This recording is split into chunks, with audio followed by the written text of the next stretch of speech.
Au bord de la route entre Mussig et Baldenheim, un bâtiment attire le regard. C'est une installation photovoltaïque de 180 mètres de long. Cette centrale appartient à la ferme Schnell. L'électricité produite est revendue à EDF. Les agriculteurs se sont lancés dans cette aventure il y a une dizaine d'années pour 2 raisons. Un des premiers choix, pourquoi on l'a fait, c'est sûr qu'il y a la rentabilité. Il faut qu'il y ait une rentabilité, sinon ça ne sert à rien. Et il y a une rentabilité, mais c'est aussi une question que nous, en tant qu'agriculteurs, on puisse produire de l'énergie propre. C'est fabuleux. Et même aujourd'hui, avec des tarifs qui sont tous les 2-3 ans revus à la baisse, aujourd'hui, il y a toujours encore un seuil de rentabilité qui, au bout de 10-12 ans, une centrale peut être rentable, quoi. Avec ses 3840 panneaux, occupant une surface de 5000 m², l'ouvrage ne semble être destiné qu'à la récupération de l'énergie solaire.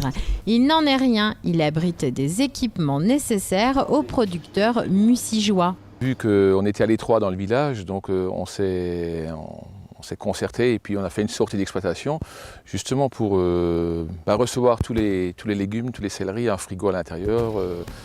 Il y a un grand espace de stockage et puis il y a quand même énormément de matériel. Comme on fait du légume de plein champ, c'est pas comme un céréalier qui a juste ses bennes et ses 2-3 tracteurs. Là, on est quand même sur du matériel spécifique et donc il faut de la place, quoi.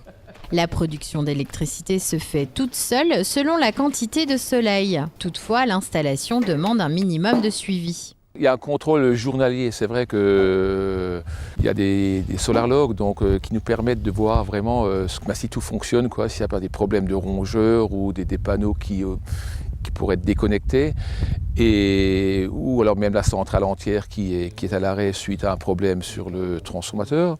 Et tous les 2-3 ans, on fait un lavage des panneaux avec un robot. C'est impressionnant, quoi. Parce qu'il y a quand même une pollution qui est présente, donc même la poussière en elle-même, le pollen et puis une pollution atmosphérique, quoi. Si la dimension de l'installation peut surprendre, il faut savoir qu'elle est 7 fois plus petite qu'une autre centrale photovoltaïque agricole en toiture intégrée, basée celle-ci dans le nord-ouest du Bas-Rhin.